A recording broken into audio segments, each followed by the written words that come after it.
Right. We're talking today with Bill Jones of Comstock Park, Michigan. The interviewer is James Smither of the Grand Valley State University Veterans History Project. Now, Mr. Jones, can you start with some background on yourself? To begin with, where and when were you born? I was born June 26, 1947, Kalamazoo, Michigan. Okay. Now, did you grow up in Kalamazoo or elsewhere?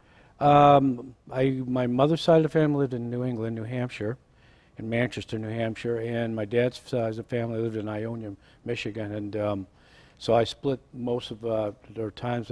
I did some of my education here in Michigan, but the bulk of it in New Hampshire, and went to Catholic parochial school, and then I went to the West High. We had four high schools in the city, and I went to the one on, of course, the West Side, Manchester West High School in Manchester on the west side, and a lot of my friends are going there, and that's one of the reasons.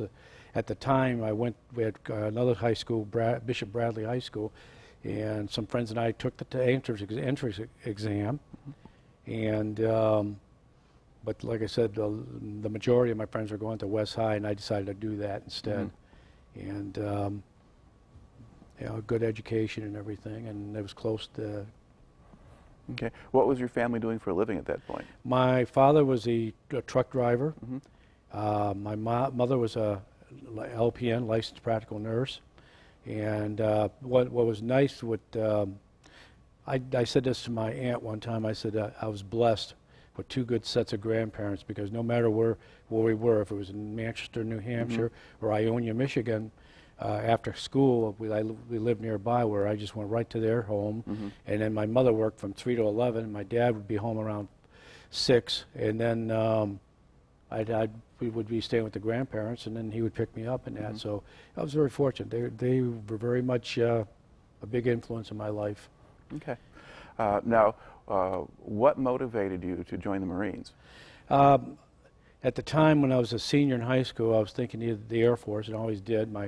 Our family, everybody served during WW2 or career, and W1, and I was looking. I thought my dad was in the Air Force, and I looked at the opportunities, and I was sold on that pretty much. And then probably in February of '66, I happened to be where the Marine Corps recruiting station was, and I talked to Gunnery Sergeant Rosenthal about the Corps, and I said, well, I'm just looking right now. And at that time, the Marine Corps had a 2, 3, and a 4-year program, or at that time 3 and 4. It was 2 later when my younger brother went in. But anyways, at that time, 3 and 4. And I thought, well, I was thinking 4 years, I don't like to do that, but that would be, I think I could handle that. And mainly, I was thinking, when I would go, whether it would be the Air Force or the Corps, I was thinking, well, you know, it would be a good way to go in, let the GI Bill pay for my college education.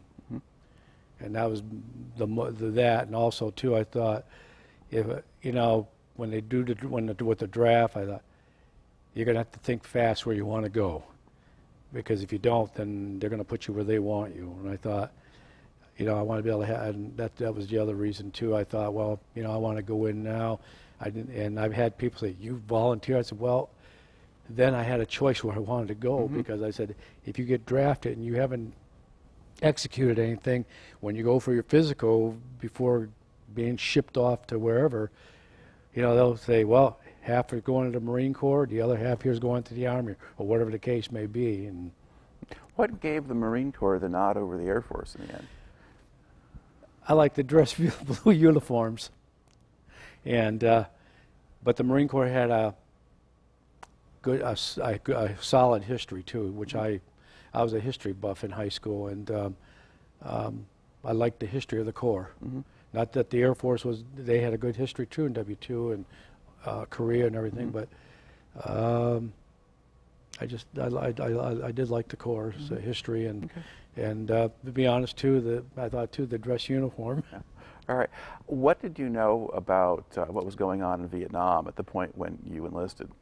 When I enlisted in '66, I went in on a 90-day delay program, so I didn't ship out until August 30th of '66. But you know, we were watching the various things going on. what the VC, NVA, and to a point too what the South Vietnamese forces were doing with American troops. Mm-hmm. And you know, and in history class that would be discussed, our history teacher was a former Marine. He was went up through the ranks, and he was also a pilot in the Marine Air Wing and during Korea. And we got a good education on that. But you know, we talked about Vietnam, and we talked about the protests going on. And before I went in, I probably should have brought this. I have a copy at home.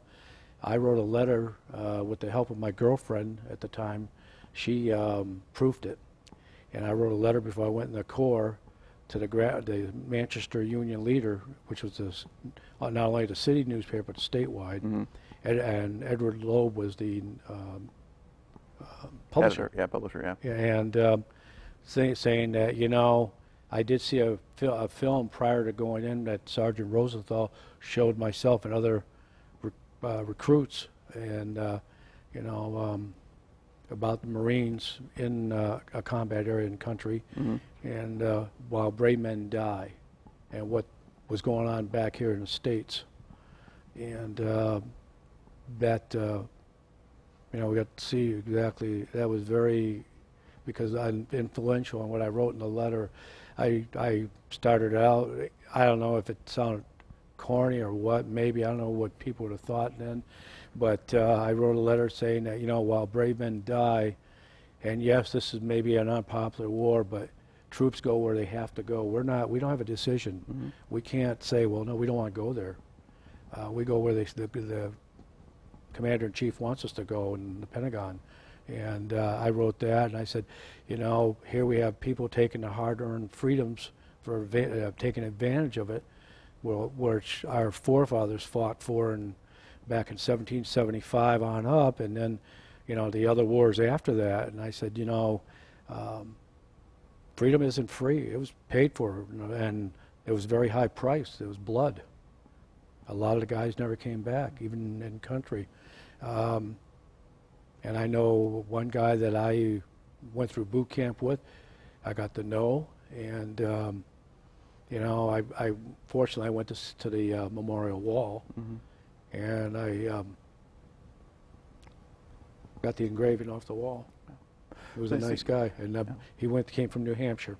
We all went, because what our recruiter wanted to do was try and get an all New Hampshire platoon, and he fell about 8 recruits short.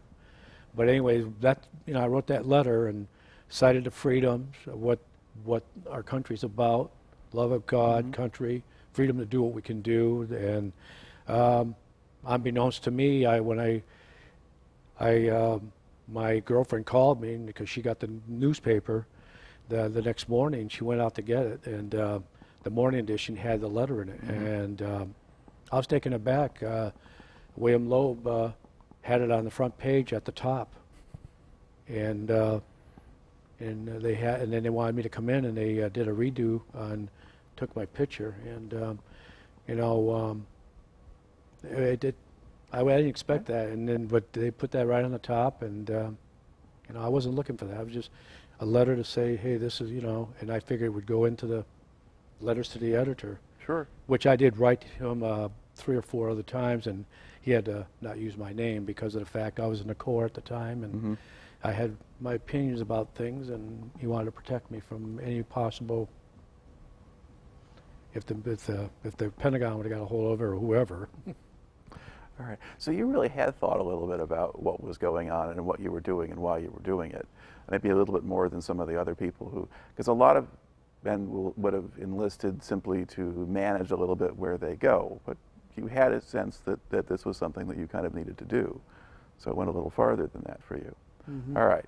Now, once you've enlisted now, you have your 90 days, and then they send you off. Where do you go for boot camp?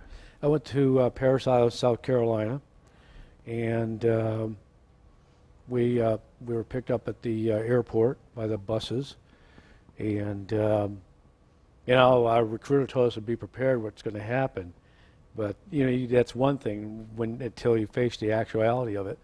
And we were picked up. We were supposed to come in the night before, actually, And what happened, we missed the plane out of Newark, New Jersey, so they put us up in a hotel, and the next morning we boarded the plane, and we were in South Carolina, and at the airport there at near Beaufort. And when we got picked up, then I think we got on the base, it was like probably 11 o'clock at night. And once we went through the main gates of PI, we were eyeballing the area, and we're all talking among ourselves, we better be ready. And the buses pulled up to the receiving barracks, and we see these guys come out there smoking the bear hats.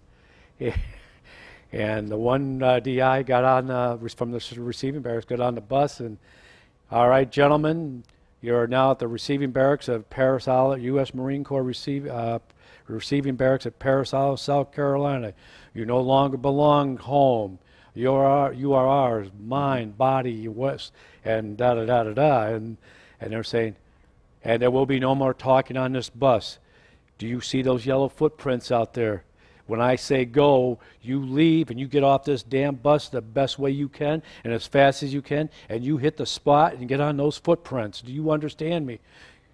And the last and first verse and last word out of your mouth when you leave this bus will be, sir. Do you understand? Yes, sir. Move.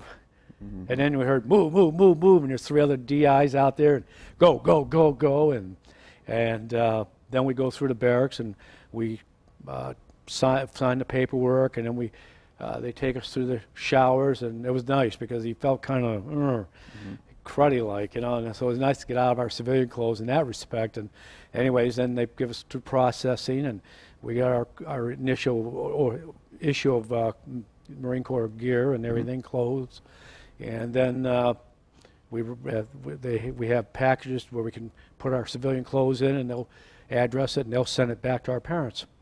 And with that being done, then we went to the one of the squad bays in the barracks, and they said that our drill instructors will pick us up later on. And you don't sleep, you sit straight up. We lean on the floor like this, and our back against the the bunk.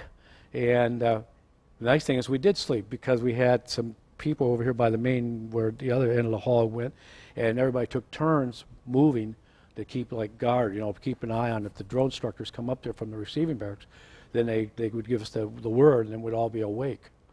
And then 4 o'clock in the morning, our drill instructors picked us up and marched us back to the 3rd Battalion barracks, recruit battalion, and the other two platoons in our 3 platoon series were fortunate, I guess, because they didn't have to carry their sea bags. They were put on PCs, which are like a quarter-ton truck. We carried ours on our shoulders, and that was the straps ate into here a little bit. And we marched all the way back to the barracks and that, and then of course they took us for testing the next day, and and when you take these batteries of tests, it's 3 hours, and that helps them with training, but also what field, with your education, what field of military MOS job description are they going to put you in to assign you, and what if you're going to get military school. Some, unfortunately or fortunately, got on-the-job training, and that's what they was qualified for OJT. Well, myself and a few others, and I feel fortunate that the Marine Corps did send me to 3 different schools at Quantico, Virginia. Okay. Now, how close was the boot camp experience to the sort of the movie version of it? The abusive drill instructors and intense physical activity, and like Full Metal Jacket? Yeah. Pretty close, because with the exception of we didn't have anybody that would dare try to bring a round off the rifle range when we did go out there to qualify with the M14 and the 45. We knew better. They give you 3 opportunities when you come off the range, and get rid of the ammo if you have it in your shooting jacket. And God help if you have it back in the barracks when you get back, or as the DIs would say, when you get back to the barn, you have that. That's 5 days in jail for each round in the brig. And so we made sure that we didn't, but it was similar. Our drill instructors, we had 4 drill instructors, a staff sergeant who was short, Staff Sergeant Kamisic, not Kamisic, Kamesic was short. He was a sergeant, but Staff Sergeant Vesey was our senior DI. And we had Sergeant McCormick, a low heavy-set DI. And we had another one, and he was tall, and he was in country. And but they were good to us, but they were firm. Mm-hmm. But if we screwed up, our staff, our senior DI, all right, ladies, if you don't want to march, we'll tippy-toe back to the barracks, and things like this. All right, ladies, you don't want to do it, then we'll PT, and then, ladies, do you want to run the 3-mile course, or do you want to just tippy-toe through it? And things like this, and remarks, and there was and then there was a time when one time when we're going to secure for the night, and we're by our what they call the racks, and one of the DIs came and said, "Are you sure you're by the rack you're supposed to be in private?" "Sir, yes, sir. I didn't think so. You gave that to me loud enough. Get out and give me 10. Things like this, and then we were in air-conditioned barracks, and I don't know if that was a blessing, because sometimes it was with the weather down there in South Carolina, because I went through in August, but July's the worst, I heard.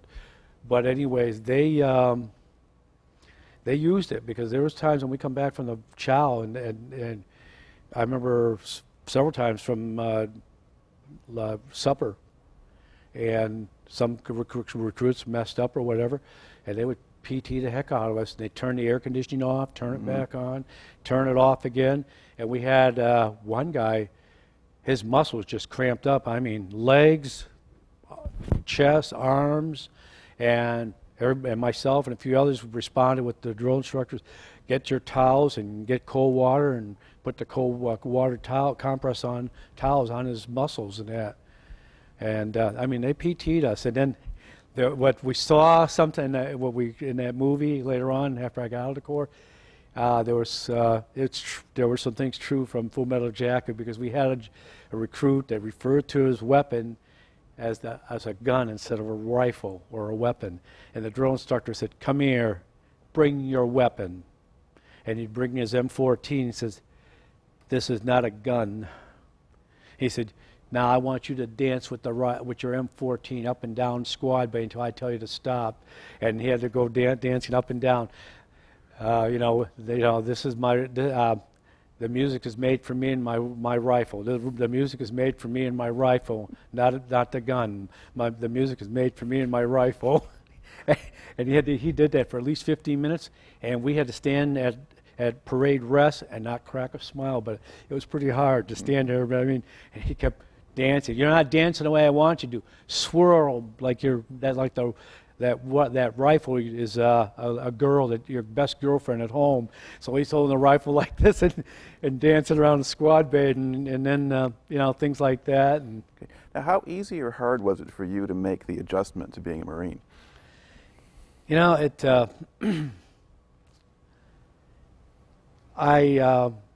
was hard training, because they condensed 12 weeks into 8 weeks. And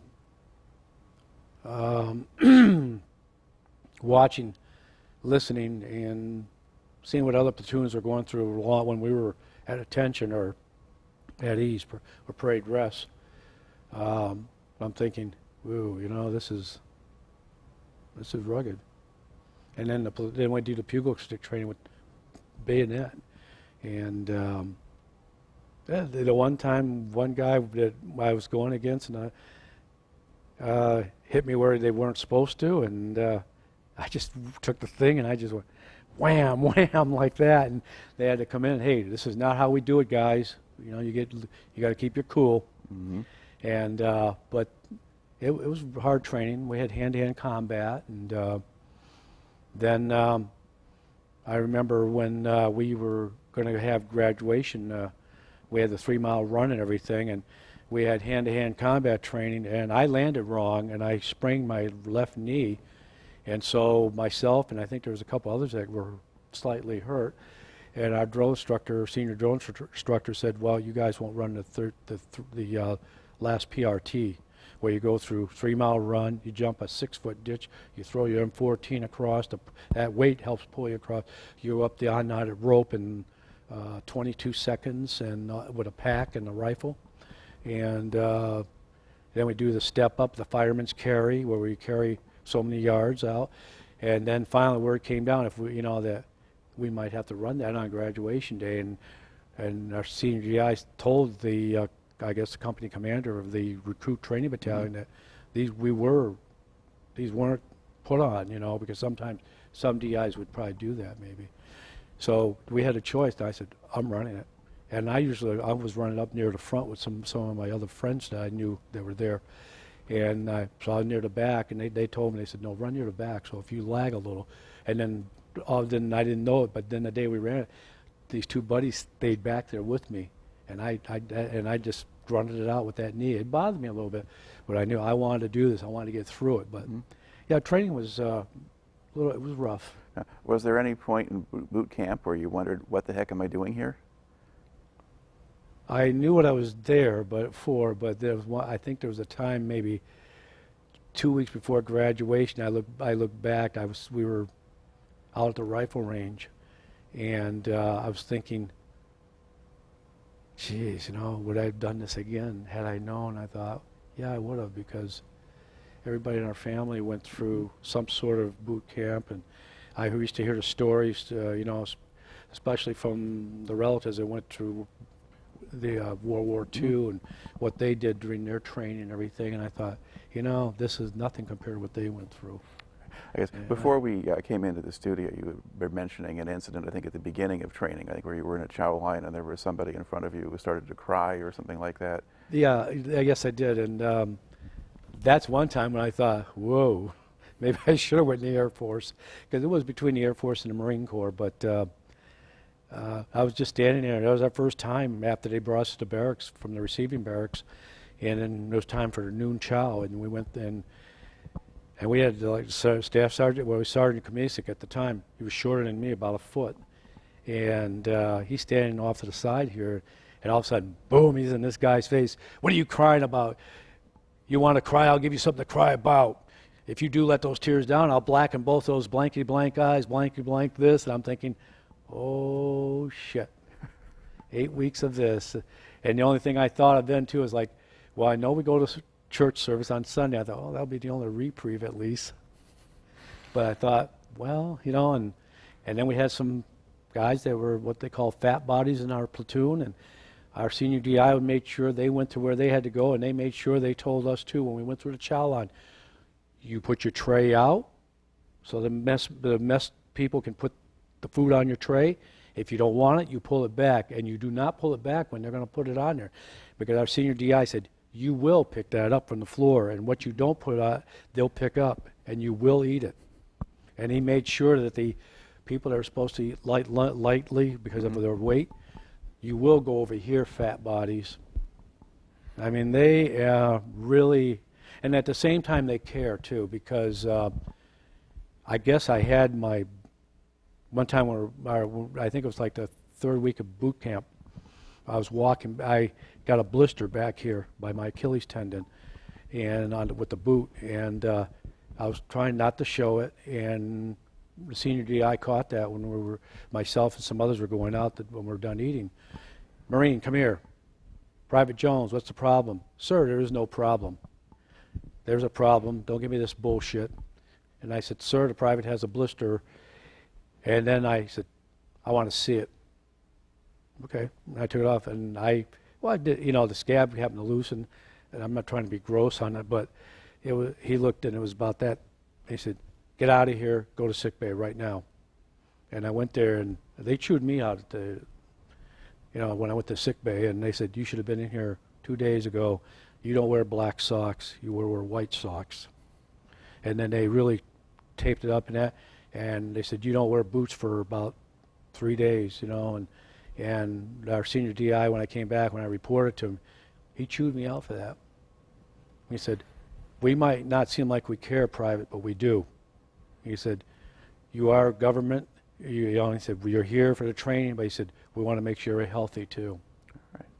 But that's the only thing I had from boot camp, but I don't know how that happened, but it happened. But you got to see the human side. Right. Now, were there people who washed out, or did everyone pretty much get through? We had a platoon of 110 in our 3089, and we had 6 that washed out. They just went back. They were, for whatever various reason, that, and then we had 3 we picked up that, well, we got to see when we found out, and I don't want to get ahead of myself, but when we went to the rifle range, we got to see the motivation platoon barracks, and we said later on amongst ourselves, the DIs weren't kidding when they said they have a motivation platoon here. And we said, we don't want to ever go there, because you spend a week or 2 weeks, whatever you do there, you redo that. And a lot of us said, we've gone through 5 weeks now. Our intention, we want to make it all the way through those 8 weeks. All right. Now, once you all get through those first 8 weeks, then what happens to the men in your platoon? What comes next? The night we have our graduation day, and I was fortunate my mother and my girlfriend could come down to watch graduation, and that's when we have some free time. We spend, and then we have to be back to the barracks by 7 o'clock that night. So that was nice. And then we got our orders at 8 o'clock at night where you're going. We had some reservists in our unit too, which the DIs try to get them to, I say, what are you, a wimp? You can't do 3 or 4 years in the Corps. You got to take the easy way out. You do active 6 months and go back and do your, monthly meeting. But we had 8 reservists, and then the others, there are one DI who was in Vietnam. He switched one of the other DIs to, because when the other recruits would get there, we had half the platoon got Westpac orders. West Pacific which is going to Vietnam. And I didn't want to go right away. I thought if I could get schooling, because when I talked to my recruiter, he said, when I did pass the aptitude test, he said, you'll get schooling. And then I kept thinking, oh, Lord, I don't want to go now. I said, if that's in the car, if that's there, okay. But I said, I'd like to get my schooling. And so others, they had the Westpac orders and that. After 9 o'clock, you have to shut your lights off. So where I'm going with this is we shut, and he said if we hear anybody coming in from coming into the barracks to check to make sure everybody's in their racks, no matter where you're at, just go where you are. And then you get up, and then he talked to the guys that went and told them what to expect, when they go to Pendleton for training, and then from there when they get to country. And he was very informative. And he told the rest of us, he said, hey, this is for everybody. He said, you guys are getting schooling. You're very fortunate and you're blessed to get schooling. But he said, if you eventually go to you need to hear this too. And we did. We listened to him very, very intently, because he did 2 tours over there. And then after that, the next day, we boarded the buses to go to advanced infantry training, which was ITR at Camp Lejeune, North Carolina, at Camp Geiger. Now, how was that experience different from the first 8 weeks? A lot better. We had a little bit more, we had freedom in the barracks. If you want to lay down or you want to read the newspaper, when you pick it up from going to mess, and they told us the times that we marched to the mess hall in the morning, and for supper and for lunch and that. But we could talk. You didn't talk at boot camp. You sat straight up, and it was like open, eat, but we could talk there at ITR amongst ourselves. And when we got off the bus at Camp Lejeune or over by Camp Geiger, it's nice to hear the name Marine, because you earn the title. And the handlers, they called them handlers. They're, hey, Marine, you need to pick up that piece of paper. And it was Marine this, Marine that. And then after a while, we're thinking, we do have a name, But it was in the beginning. It was nice, because you worked 8 weeks, to get that. And but we had good barracks. We had good food, and we went through all the different things. We went through night training, infiltration course with booby traps. Flares would go off, and we had to watch for tripwires and tree lines, stuff like that. Night firing the M1 Grand and they would have tracers so you could see where the rounds are going. And what they call the John Wayne course, where you're carrying your weapon down on your side like this. And then if the targets pop up, you wheel and turn, and they would train us on how how you hold the weapon, firing the M60 on the range, grenade launchers, throwing hand grenades, and that especially, you know, because I remember seeing a movie when John Wayne, on flying on Iwo Jima one time before I went through the Marine Corps training, and where the one guy was, they were getting ready to prepare to go out again in the war in the Pacific, and anyways, they were on the grenade range, and one of the guys came back too much, and his arm hit the back here of the pit, and the grenade went back dropped right down here, and John Wayne, as Sergeant Agar, picked it up and tossed it forward, you know, the thing went off. And but I thought, you know, but they were good. They just made sure we held it like that, pull, and then. And were you being trained at this point by people who'd been mostly to Vietnam, or? Some of the handlers were from went through were in Vietnam, and there were some still from that we had out from Korean War, and then the others they were just there. They, but we had a nice mix, I think. All right. And how long was that training process? ITR was 4 weeks. Okay. And I was home for Thanksgiving after going to reporting to Quantico. Okay. And then Quantico is where you go for further schooling then? Right. It was Quantico, Virginia. I called Marine Corps Schools. Plus, that's the base too for our Officer Candidate School training, and also for HM1, the home of the Presidential Helicopter Unit Squadron. Okay. Now, what kind of courses did you take there? They sent me through logistics, and we had a little bit of intel training. And then they also sent me through, we worked with optical instruments too, as far as like the range finders on tanks for fire control and all that. Fire control, like the scopes they mount on the O5s. And then the other schooling was with supply. Okay. What separates supply from logistics as categories? Well, you know, in a way, you know, I was surprised. There was a little bit of a difference, but at the same time, we're doing kind of the same thing. Logistics, you're working with combat support, warehousing, you know, the units supply when they send their requisition forms in for different things they need for the unit. And then we work with, and we're part of supply in a way too, because we work with the supply units to make sure that if it's going out by air, you know, work with the embarkation units, because they taught us too that if we were a 2nd Marine Division unit or any division unit, but particularly with the 2nd MARDIV, if these units would embark to join cruises in the Med Cruise, the Carib cruises.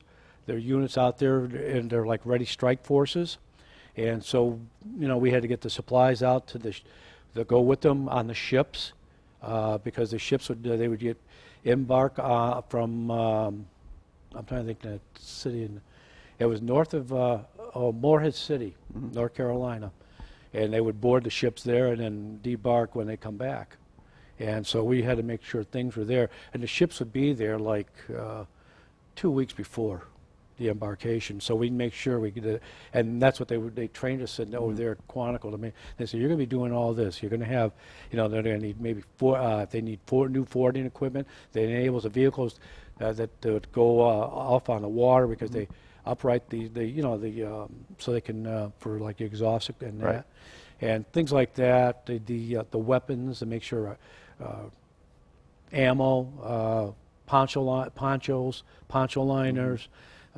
Boots, if they need, and things like that, more clothing, depending on the climate conditions and everything. Canteens, you know, everything. I mean, cots, the whole 9 yards. Weapons for like in the field, you know, they're just helping them with that. Okay, so basically, if an order comes in, this unit's going to X place, you know what things to check off and pay attention to. Right.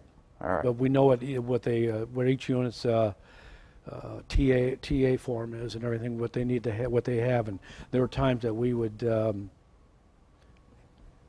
old adapt, improvise, and overcome. We would give them some things that we thought they needed, you know, that was not on their TA. All right. Now, after completing the schools at Quantico, now, what do you do next? I was there for an extra 2 weeks, and I was assigned to, I don't know if we call it leisure company, but if you didn't have your orders yet, Mm-hmm. and then I got my orders for Vietnam. Okay. Now, how did they get you out to Vietnam? Flew out there. Okay. But from where or how? Well, when I flew out from Camp Pendleton, or from California, Mm-hmm. and then we landed at Da Nang, and that was an experience itself when you got off the plane. What was, now did they use chartered commercial flights or military aircraft? Or? They would use a combination of both. They had civilian airlines, and then they used military. Okay. And then what's sort of your first impression of Vietnam when you get off the plane at Da Nang? It was hot. And first thing we did after we went to where we were reported in, we went to see the corpsmen, and then they would talk with us and let us know about what to expect climate-wise, and Mm-hmm. and they would tell us too, if you don't get burned, because I found that in Cuba too. I'm getting ahead, but anyways, they would we had to be careful. Don't get burned? Sunburn, Yeah. to a degree that. Well, I don't know, what kind of protection did they give you? To just keep your uniform on, or? Well, we had they had some sunscreen, like Mm-hmm. not like what we have now. Yeah. But then they would tell us too that if different things to watch for, and as far as hygiene and that. Mm-hmm. And then we had our indoctrination and with the division officers. We were with 1st Marine Division, and then we went to Headquarters Supply, and then we're at Da Nang, and Mm-hmm. we worked with the division, the main division, which was at Saigon, I Corps, and Mm-hmm. so. Okay. So what did your duties consist of then while you were in Da Nang? We had my duties warehousing, getting the manifests in, and I was corporal at the time, and worked with the NCOICs in charge, staff NCOICs, and then the gunnery sergeant, and the second lieutenant was the company was the XO, and then we had our CO, which was a Mustanger, who was a captain, came up to the ranks. And that was kind of nice because, if we screwed up or something, he would chew us out. But I mean, he knew too by coming up to the ranks. He treated us like men. Mm-hmm. We didn't get, well, you dumb fart or whatever, or you dumbass or something like that. He might say something, but he wouldn't. We got treated with respect, Okay. as best. How would you describe just the physical layout of the base you were on? We where you were worked, when yeah. we were at Da Nang. We were over there off over here with the they had like the birds were over here, and then we were like off over here and in the warehousing area, and we would be secured, and then we would go there, and we would work. There would be a lot of times we went back over to I want to say by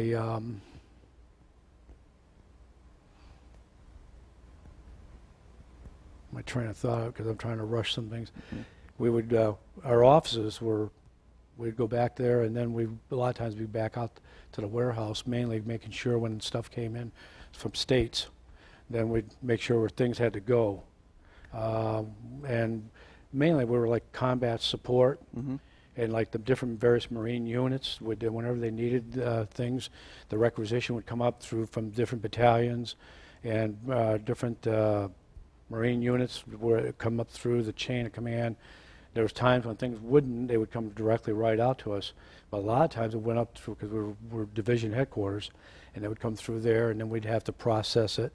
And then there's times when I spent more times there at in the office at the desk, and we would process the things out to the warehouse and everything, to the storage area, and then they had to put everything together and then secure it on a pallet and that, and then like they would load up, so if it was sufficient amount of gear, put it in the Chinooks, and the Chinooks would fly it out, or else deuce and a half. You know, there's 6-bys, what we call them, or deuce and a half. They would load them, and they would take them out to whatever areas I think we get to the troops and that. Okay. And were you sending things actually out to troops that were out in the field, or? Troops that were in the field, and like we had different Marine units and that they would have requisitions come in for, survey gear, and sometimes they needed more weapons, and that we'd work with that, and ammo, if they needed more like provisions for food and that, sea rats, if they needed gear like clothing, more, because a lot of times, if they're out, if a unit's in a field a long time, the clothes stink, and they're, you dry, and then you get wet again, and then they start fall apart. Falling apart, yeah. And so, we did that, and we did a lot of the. We worked with some of the comm units too, to make sure that if they needed radio gear for their comm units, if they needed, like some of the units too, if they needed what we call prick 25s, more of that, things like this. We did a lot of also with the supplying of of different. I want to say we had within the logistics that, like for the choppers, and the air wing, they would work with the air wing on things too. I didn't get the chance to. We would work mainly like getting things for the units, and then working with inventory control, make sure we have enough inventory of whatever we needed to, and we would do take inventory on things and keep things in, and then after we did our inventory and that, make sure we would send requisitions back stateside what we need in that, and we didn't have the communication we have now. We can get on the internet and make things could go quicker, but we had to send things out, and we work with different units, like with op units too, if they needed things too. Okay. How efficient was the system? I mean, how quickly could you get stuff out to people who wanted it? I wish it would have been a little more efficient than what it was.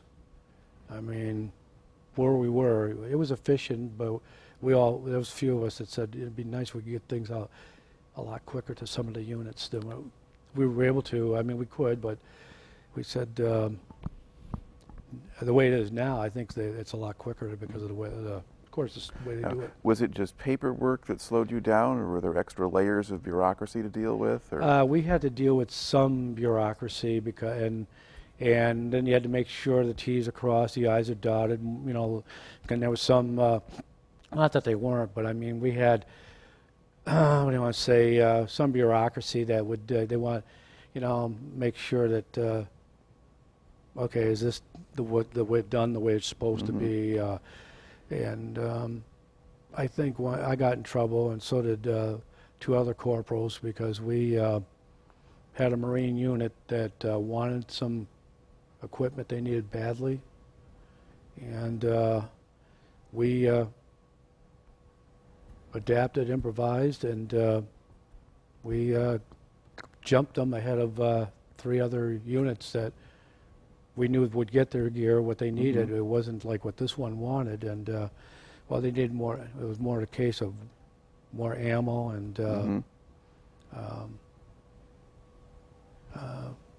then they needed 3 M60s and some other gear that was pertinent to what they were doing, and we moved them up the list and got it out, and the second lieutenant found out, and we said, they need this. We felt they were more priority, because we could do that too within a framework, but I guess he thought that they came in behind the other 3, and we said, we know the other 3 need their priorities there too, but we felt the other one was more, we prioritized that a little bit more, and we got that out.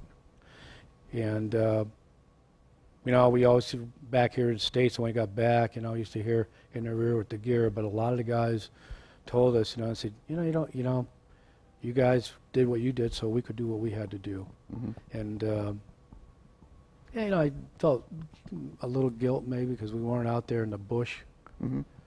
I've got a great buddy, Mike McGregor. He was the first Cav, and they heard what the things they went through. We heard some things that different units went through and that, but when, you know, you hear, you know, Mike was telling me, and I said, you know, it's rugged. I mean, and we knew the troops that our Marine units were going through, you know, similar, and you know, and when they're going through vills, and you don't know when the next round's going to come in at you, or when you're going to take a hit, or mortar fire, or artillery fire, you know, and you know, we thought about that back there. Okay. Now, back where you were, you're on a relatively large base that is relatively secure. Were there risks or dangers of one kind or another, or things that you had to be careful about? Well, you know, we kind of watched. We had people come in, and the civilian populace, the Vietnamese, come on the base, and we had to kind of we kept our eyes and ears open. I mean, I think, you know, we tried not to let our guard down, because even though you're in a secure area, you know, we didn't want to take, you know, you had to be cognizant of where you are. You know, you're in a country where you're in a war. And there was one time where one of the guards did see something, and because we were walking, myself and Jake Bradley and Bob Hundley, and we were walking over from one of the hangars, and all of a sudden we saw, you know, about 6 of them running out, and they grabbed this one Vietnamese, and we found out later that, well, they noticed that he was marking us off for a mortar hit later or something, and they caught him. And I was there during Tet, and the base did get attacked, and it's, you know. What kind of attack? I mean, what, were you rocketed, or did people try to get into the base, or what happened? The people tried getting into the base the first all 3 times. You know, we heard the, you know, we got the radio and everything, and then plus the siren, and we said, hey, you know, we gotta, you know, and we just, you know, you scramble and you get to where you're supposed to go, and the bunkers and that, and you know. Yeah. What were you supposed to do? I mean, you're a supply guy. Well, we were supposed to get right to where our, right out to the compound area, and with our weapon. And they, you know, they said, the officers always, some of them used to say, primary MOS of a Marine's 0311 grunt, and here we go again. But in that respect, it was true. You became a grunt. You got right out to the bunker and every area and got it. You took your cover, and I mean, you had your weapon, and we had our ammo, and we secured. Yeah. And we secured the area where our building was. And when they tried to attack the base during Tet, I mean, did they get anywhere? Were they stopped at the gate, or? A lot of us stopped at the gate, but then a lot of us stopped inside too. And it's, you know, it's scary. I mean, you know, taking fire and that, and knowing that, you know, you don't know when, but you know, you're not thinking, your adrenaline's going at that time, and so then you think about it after the fact, and you know, during the fact too, we looked at each other and said, you know, this is supposed to be a secure area, and but we said, anything's is possible, you know, and you know, we kind of. So did you not see very much from where you were? You just heard things, or waited for something to happen? We were sitting back, you know, where we were waiting for, and then we got reinforcements too come in and that. So, and then, you know, there was some shooting. Did the base ever get hit with mortar attacks or rockets or things like that? It's been mortared, and there's some attacks. And it was, you know, they try to hit out there where the birds were and the planes, and did they ever hit anything? But you know, they get some of the birds in the air quick when that happened too, and take them out before they can. And then there was some patchwork going on. Mm-hmm. And is the firing, as far as you can tell, mostly kind of random, or did they actually have things targeted? They had things targeted. Okay. But then, you know, we had you want to say more they were able to repel it. Okay. Now, how much contact did you actually have with any of the Vietnamese, either civilian or military? Not too much. Once in a while, we'd have a Vietnamese military. You know, some of they would come in and to our area and maybe talk to our CO or Mm-hmm. whatever, or find out. You know, talk about whatever they might need if we could help them. Mm-hmm. And what sorts of jobs did civilians do on the base? We had some of the civilians, I guess, were, you know, women would come in, you know, wash clothes. Men would, they would help on the base as far as, you know, cleaning, Mm-hmm. things like that. Yep. Now, what kind of quarters did you have? Were you in a barracks with a group of other men, or how was that We're in set a up? barracks. And were they all gathered men in your unit? Or Men in our unit, and then others from other parts of the Marine, you know, headquarters. Mm-hmm. Some were worked in the office clerks, Mm-hmm. and I don't mean, you know, that. I mean, you know, they didn't, you know, they wore OD green and that, Mm-hmm. and some were, you know, they worked there. They worked with personnel. They worked. We had, and then we had, you know, say the dispersing. Mm-hmm. Okay. Now, did you get off the base much at all? A couple times. I stayed on a base because I felt more secure there. It sounds probably silly, but I didn't. I want to come back. Yeah. Yeah. Well, if you went actually was it possible to go into the town of Da Nang itself, into the civilian areas? It was. And what kinds of warnings did they give you about that, or what did you have to watch for? Well, you know what? Many times we went in, we did try to do it in a group and stay close. You know, if we want to go to a bar, and they'd tell us, you know, just be careful, watch your backside, watch where you're walking, be cognizant, be very, you know, make sure, you know. And we had a couple guys that, you know, they had their weapons with them and a holster, and as far as they covered in their pant leg. Mm-hmm. Now, did you know some guys who like to take more risks than you did? I mean, who would go in more often or get in more trouble? There were a few, yeah. Yeah. All right. Now, one of the, you know, there's a lot of different kinds of sort of stereotypes about what goes on in Vietnam or what happened in the rear areas and that kind of thing. I guess first of all, how would you characterize the morale on the base or in the units that you were working with? I think our morale was good. We had good, and I mean, we knew the situation Mm-hmm. and everything, and you know, I think it was good. We had, you know. Did you have discipline issues at all, or were there people who get into trouble, or? Occasionally, we have some that, you know, maybe don't say the right thing back to the officers or whatever, you know, and maybe they didn't do something the way they should have or whatever. Nothing real bad, but. Now, for yourself, did you make a point of trying to, you know, do your job and do it right? Or was that? When I got there, you know, we tried to do things, and I would say I think our lieutenant that we had, second lieutenant, he wanted to try to do things more by the book, but and you know, we tried to do things the way they wanted us to do it. But then there were times, like I said, we would kind of maybe.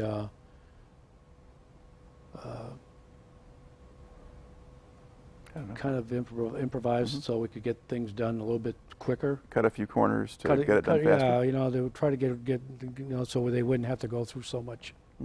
Because it's supposed to go up the chain. Yeah, but you were focused on actually getting the job done and accomplishing what you were supposed to be doing. We needed to get things done, and we wanted to get it done the best way and the quickest way, and for what we had to do. Did you have any kind of sense for how the larger war was going, or were you paying attention to that, or were you mostly just focusing on your own job? A little of each. A little, and we knew what was going on. We tried keep contact with what's going out there, because many times we would see some of the units come in from the field, and I don't even want to. Mm-hmm. But you knew people, units were taking casualties, Yeah. And so forth. Did you have any sense that sort of we were making progress or doing better, or could you not really tell that? I don't know. We were supposed to be there to help the South Vietnamese. Mm-hmm. And I remember one time when we were back in the barracks, and we were talking among ourselves, and we were talking about, this is kind of like like when we had our Civil War. And there were times we felt like we felt like somebody, you felt like you were being held back a little bit, maybe, of doing the job Mm-hmm. as you want to do it. I mean, the units were, it wasn't like the other wars, and we wanted to make sure, and we kept thinking, we want to make sure we take care of these guys. They're Mm-hmm. our comrades, and but we felt too that we felt the units might have been handcuffed a little. Now, whether that was true, we would hear things, but we just wanted to make sure we Mm-hmm. took care of them. But at that time, though, we did say it's kind of like what we had our Civil War. Maybe we, and then there was a thing it was known to, we would talk about too, that the what we call scuttlebutt, that if Jack Kennedy wouldn't have been assassinated. But then the others would talk and say, Mm-hmm. well, he wanted us here. Mm-hmm. So that we just move on from that. We didn't want to get too much into political. Mm-hmm. We knew we were there to do a job and Yeah. wanted to get it done the best way we could. Mm-hmm. So you kind of put your heads down and just go do that. Yeah. All right. Now, did you get a chance at some point to go down to Saigon? No, I did, but I didn't opt for it. Okay. So you did not get down there. Yeah, I didn't want to. I had some of the guys in the group some of the guys in our units went there, but Mm-hmm. All right. But I did when we had out of the country. A few of us went to Philippines, Subic Bay, and Mm-hmm. I had to watch stuff around Philippines, but more or less we had fun when we went to some of the bars, and we had a good time, and it was nice to just get away. Yeah, be someplace where there wasn't a war on. Yeah. All right. Now, and then you also get any kind of R&R or time off that stayed in Vietnam? You had in-country R&R. Mm-hmm. And what would that consist of for you? Go to Saigon.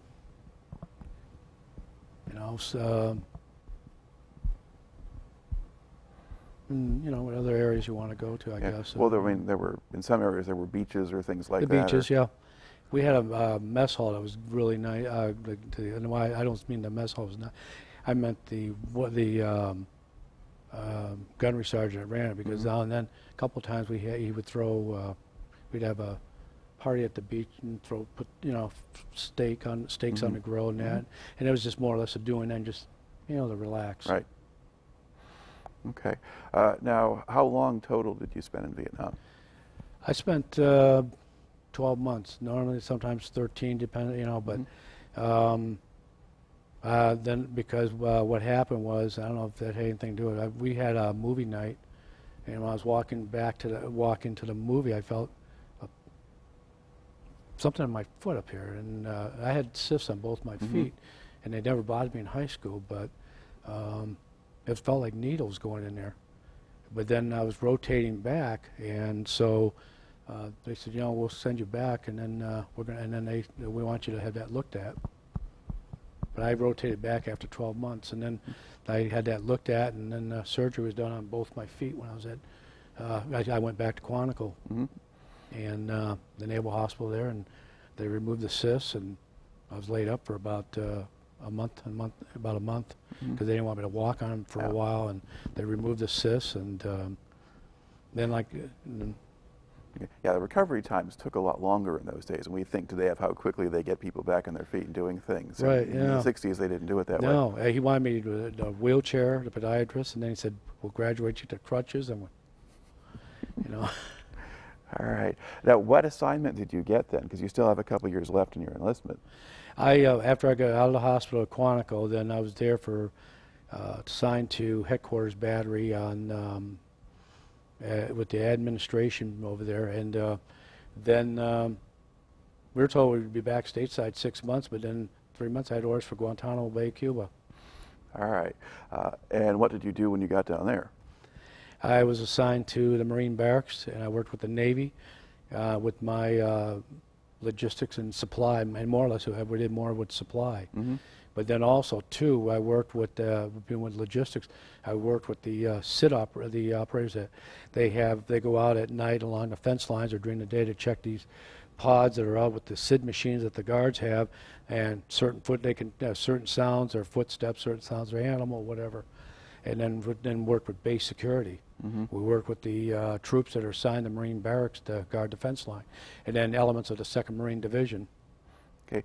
Now, what was the climate like at that point? Because you are kind of in the middle of the Cold War era, and it wasn't that long ago that you'd had the Cuban Revolution and the Bay of Pigs and all that kind of thing. What was the atmosphere like at Guantanamo?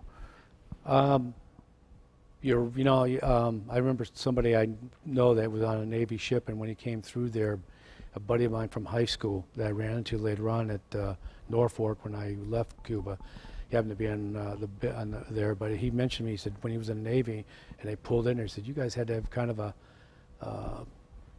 fort-like mentality, because we were right at that end of the island. Mm-hmm. And technically it was still part of Castro's Cuba. Mm-hmm. But the government paid the rent every year to him, and they paid it at a Swiss bank account, and he would not touch it, because if he touched it, then to him that was validating the legal legality of the base. Mm-hmm.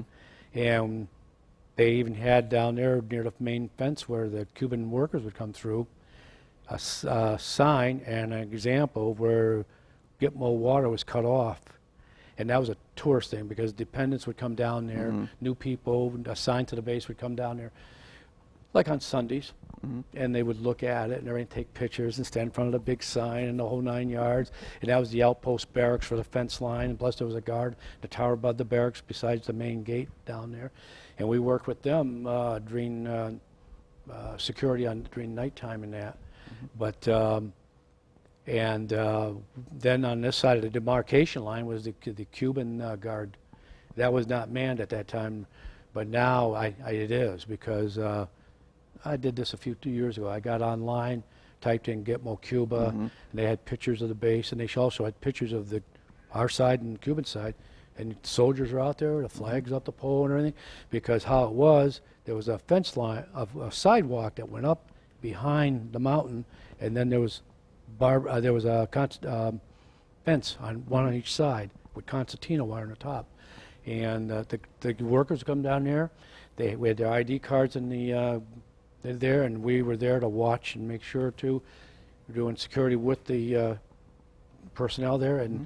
they come through, and the Cuban people were very friendly to us. So you had Cuban civilian workers on the base? We had 80 Cuban workers on the base. And some of them worked in we would see some of them in the bowling alley and working there, or working in the snack bar there. And one night when I was down there with this Lance Corporal, we were in the Jeep, he was my driver, and we were checking everything, and the guys in the gate said, hey, do you guys want anything to eat? We said, like what? They said, hamburgers now. He said, we got a call from one of the Cubans at the snack bar at the bowling alley.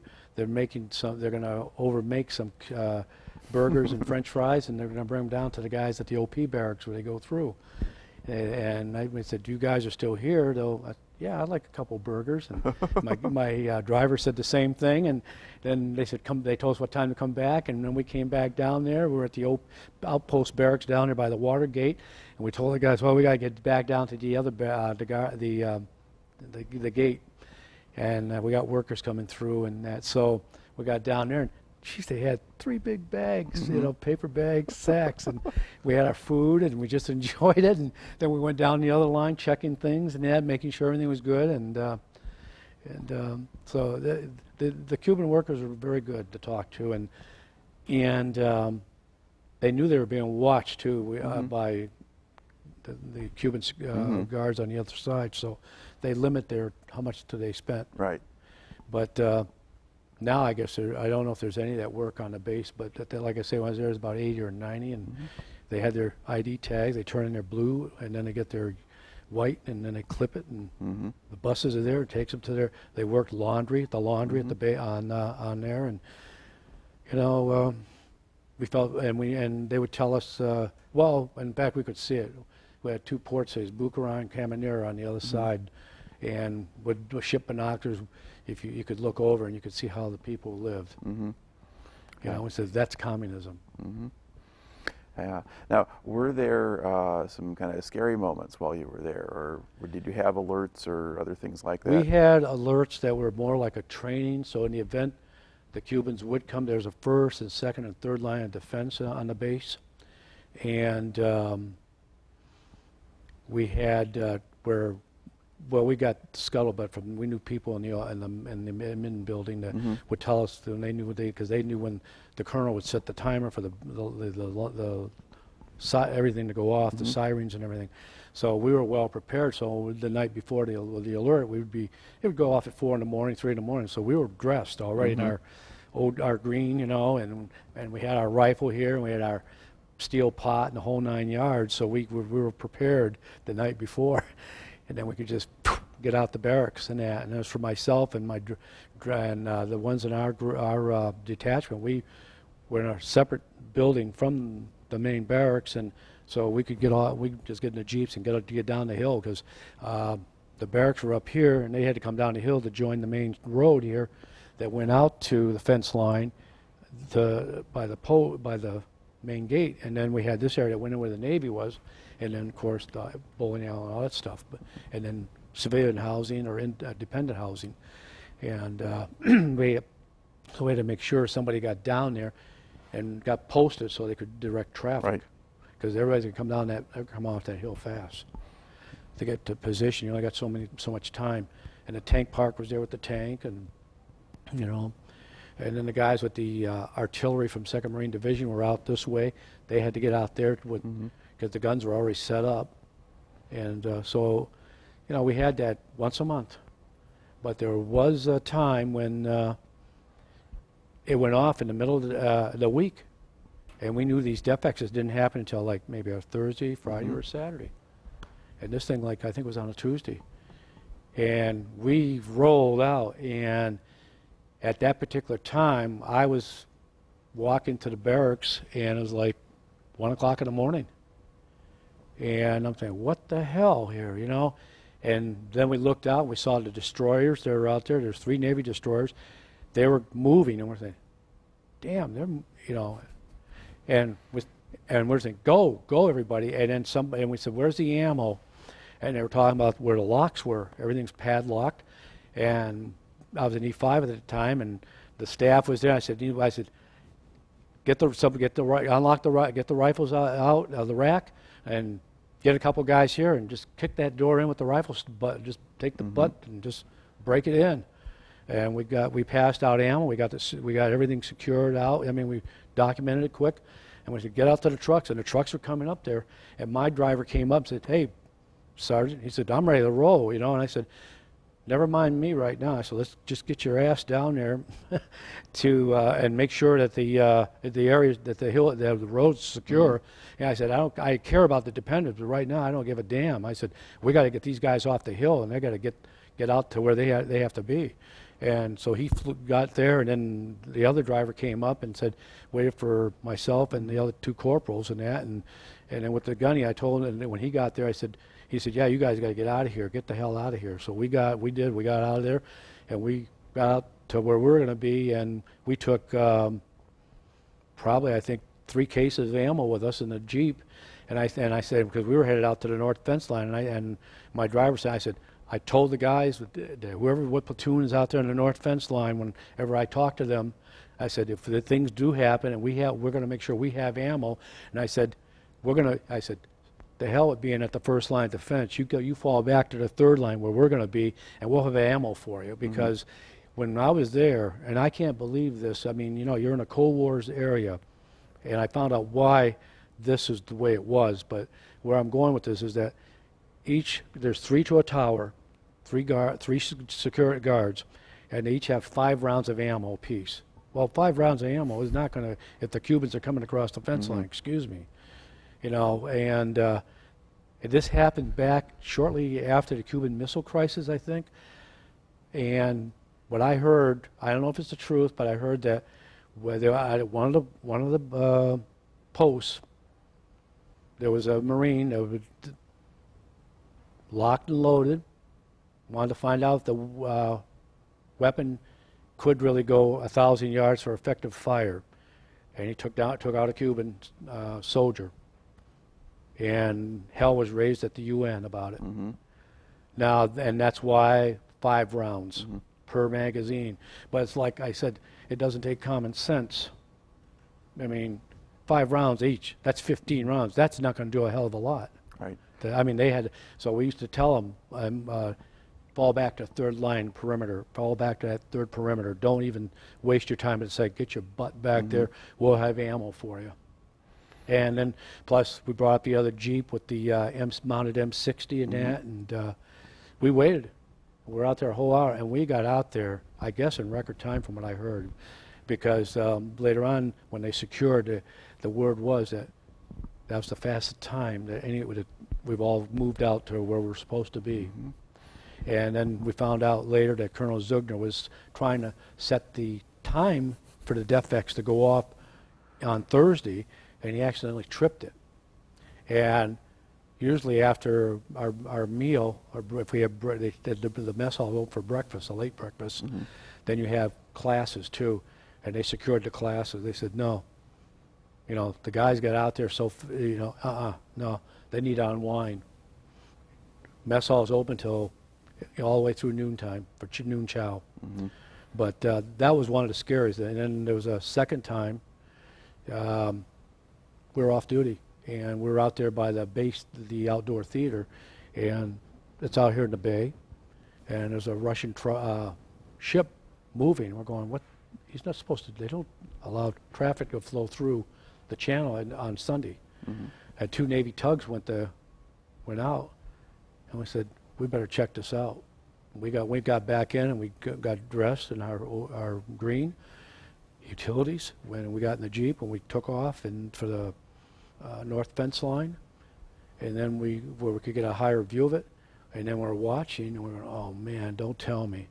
And as this Russian ship was getting near, there's a sandbar going in and going out this way that separates the 2 channels, the canal, and he was coming this way, and the Navy tugs were coming up like this, and they got up there and they're trying to stop him, and he kept pushing and pushing, and one of the destroyers in the harbor and moved over. They weighed anchor and moved and went to GQ, which is General Quarters, and they turned the gun, and we went, oh great. And then we saw a couple of the Jeeps, their M60s mounted, and one had a 50, and we saw them come down this side of the fence line and take position by the OP barracks by the waterway gate. And then we watched them with binoculars, and 160 was brought up from the OP barracks to the guard in the tower on the waterway. And then we found out later that they got the platoons all ready to go too. They were saddled up and ready to go back there at the barracks. But what was going to happen didn't happen, fortunately, because just as when they were saying this is the last time, cease and desist, the Russian ship backed off, and then that Navy tug came back down off the bar. That's the second time that I think that would have been the real thing. And you know, and then we would go back to and then we would work with the intel on that. All right. Now, about how long did you spend at Guantanamo? I was there for 12 months, Okay. Guantanamo. And then how much time did you have left on your enlistment at that point? I had another year left, and then I was telling Mike one time when we were together and Jim Weikstra when we were at the VFW post having a couple of beers, I said, you know, I could have probably kicked myself because I also had the chance. We had Armed Forces radio there, and the Navy they're the ones that did that, and so they had one time in the base, I don't know, Gitmo Gazette, like they called it, and they had a thing that if any military personnel would want to think about being a disc jockey, yeah, I went there. And long story short, there one night I was on I was doing it on a Saturday, on my off time, and this general was coming through. I knew he was on the base because we had to get our stuff for inspections lined up, and when he came through the radio station, and then I had it on automated, and he wanted to talk to me, and he asked me, he said, you know, Sergeant, do you like this? I said, yes, sir, it's nice. I said, I'm doing this on my off time, and it's fun. And he said, would you like to do this as a MOS? I said, that would be nice. And then he talked to me about he could have me out of Guantanamo in a week and back to wherever they train the broadcasters. And the only thing is I didn't care for the price that would have to be paid. I'd have to extend for another 6 years maybe, or 4 minimum. And I thought when I get back, I'm going to have so much to do. I'll be able to get out and then go to college, and I'll make more money than I did in the Marine Corps.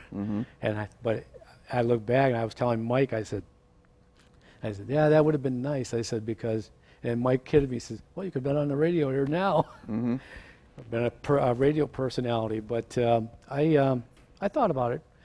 But he wanted the answer the next morning, and I just couldn't do that. That's, you know, you're talking about maybe another 4 or another 6 years, but then, heck, then that would have put me over around maybe near 10 years. So then at that point, I would have probably thought, stay in and get the other 10 in, and you get your 20 and done. But it was a thought. Well, had you otherwise given much thought to staying in or re-enlisting?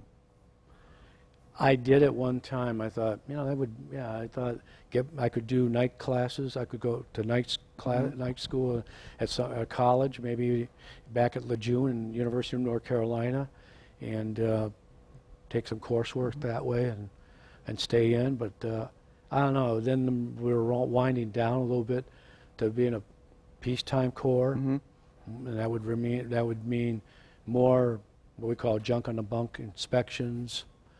I don't know. I just didn't.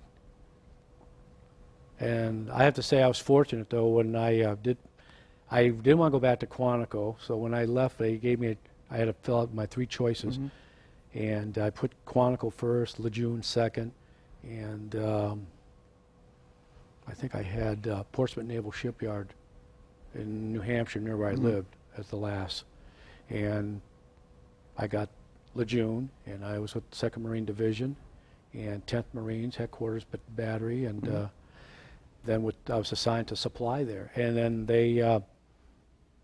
I had another Mustang officer, a great CO.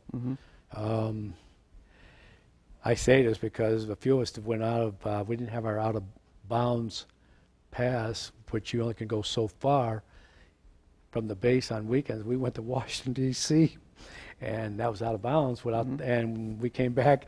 One of the guy that drove, his car was having problems. We got back inside, and we called and said to the duty NCO, and we said, we're not going to be back. We're stuck. And when did this happen? And we kind of fudged it a little bit. It's Saturday, and we've been stuck since because there's no garage. And we got back, and our gunner says, you guys are in a little bit of trouble. And says, I know where the hell you guys were. We said, all right, Gunny, but you know we were back in bounds when this happened. And then we told the CO the truth, and he said, all right. He says, you know what? He says you have to pay for this. And he said, but we knew that what we call a police sergeant, that was the one that would be in charge upkeep of the barracks and the grounds, and all that, and would have help to do that. Well, our job was to help finish painting the barracks for 1 hour each night for 5 days. So we did that, but then the guy, we knew him, and he says, "This is good enough. You guys get out of here. We're only there half an hour." He said, he said, "That's all I need you guys for." But that's why I say it was, he's real, and he probably did some things too. So, but and then I did something when we were out bivouac for the 05s to fire at Fort Bragg when we were out there for 2 weeks, and the captain said, "We're going to take care of this when we get back," and he put me through military driver school because I went and moved to 6x because I got tired of waiting for us to load the things that had to be on the deuce and a half, and he wanted to know how. I said, "Well, sir, I took the initiative." I said, "I learned in my civilian driver's license on standards. I learned on a 3 in a column." So I said, I just pushed a button, started it up, and I said, I shift gears, and we don't know how it got here, but we'll take care of this with you when we get back. So he did that, and then every now and then the regimental gunny for military driver license would request my presence to be an instructor, which was kind of neat when I was getting out, because then I'd have to stand inspections, and because at that time we had a CG coming up. But no, I thought about the Corps, but then I thought, what I could do when I got out. And when I got out, I went to Michigan State.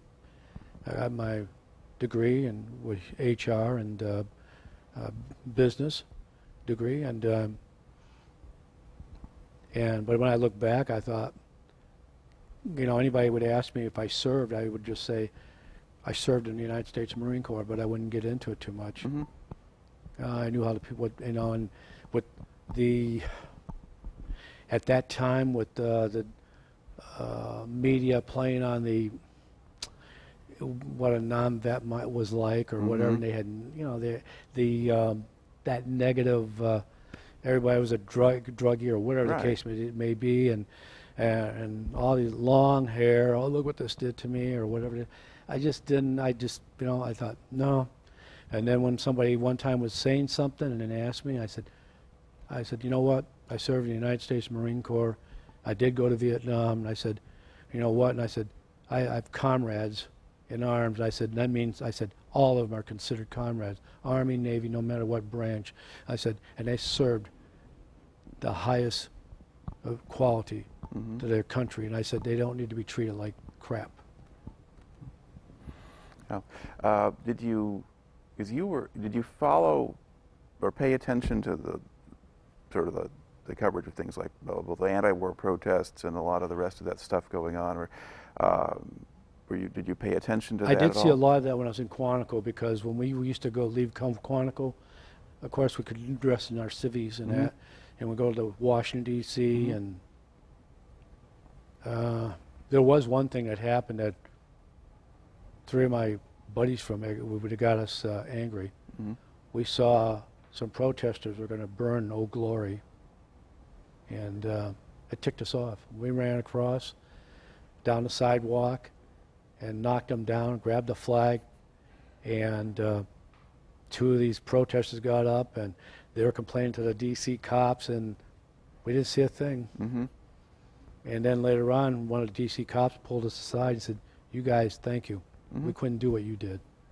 Now get the hell out of here." But we did get to see that, and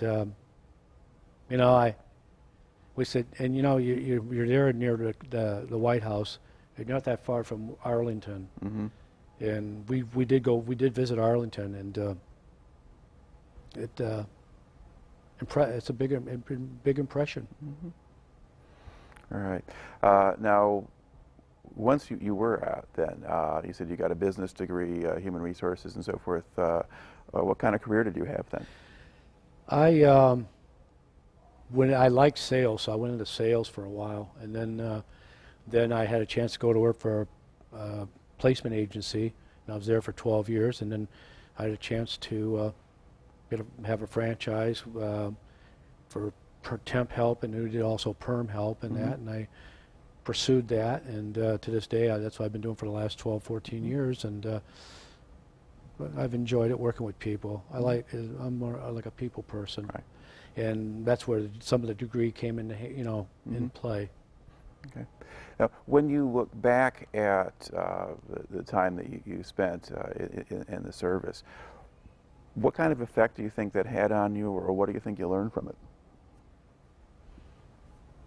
I think I learned more about sacrifice,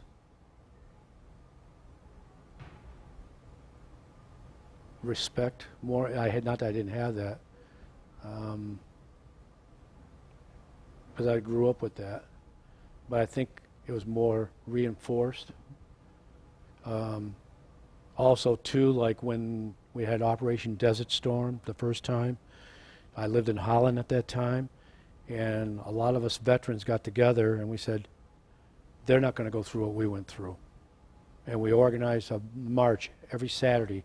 We marched down 8th Street, main drag of Holland, and we had the colors and everything. We used to have at least 30, 40 people turn out for that, and show our support for the troops. We said they are not going to go through what we went through.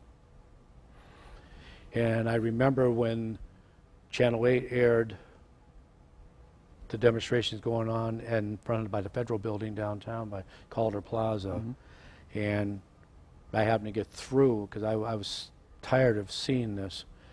And and then the thing was too, I think this one, I was brought up to be respectful to women too, but they had this older woman. I don't know if she was in her, but I think she was. But I thought, oh yeah, 60s. Like she looked it, and and she was talking about this and that, and I said to the person I talked to on channel, I said, you know what? I said, she needs to realize, what if her electricity was shut off? And things were happening in Kuwait that would happen here. She would be talking a different tune. I said, she needs to go back and read her history of this country.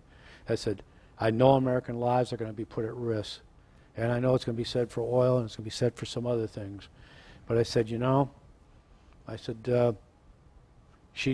they need to show some. They might not agree with what President Bush is doing.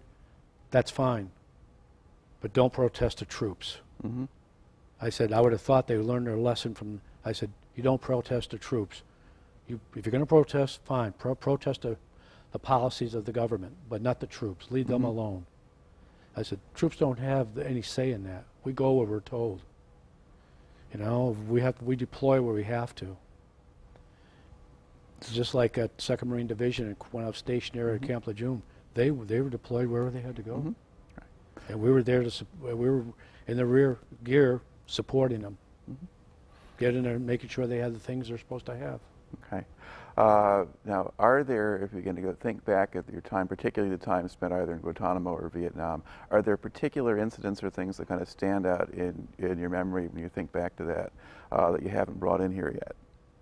Or do you think you covered most of what you were going to do? I left some things out. Yeah, but that be by design or rather than, but are there other things? I did that. Okay. Yeah. Well, I asked. I was close with some of the guys in country and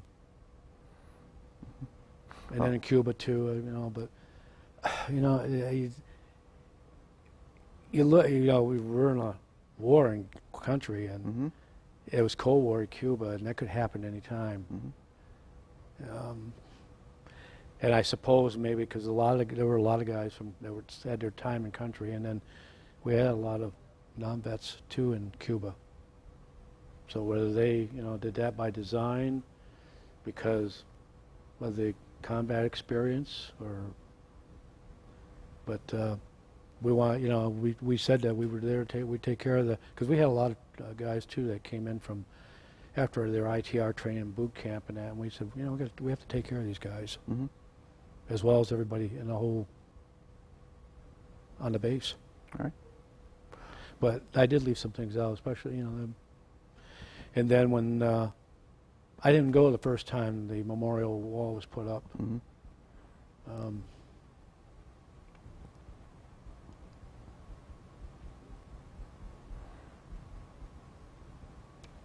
Then I went later with others that went, and I had a lady friend, girlfriend, and you know, we took our time walking down, and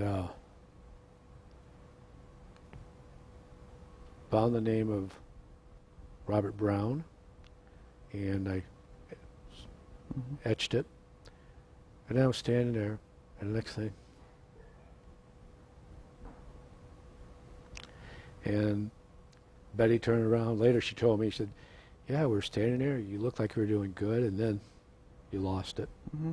And then the others that were there came around and supported me, and supported, it was myself and 7 or 8 others, and they supported us, because they were there the year before, 2 years before. Yeah. Well, So that is something that seems to stand out among a lot of Vietnam veterans. They will stand and support each other.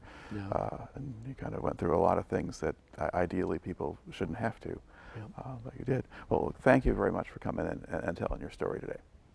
You're welcome. All right, and that'll be a wrap.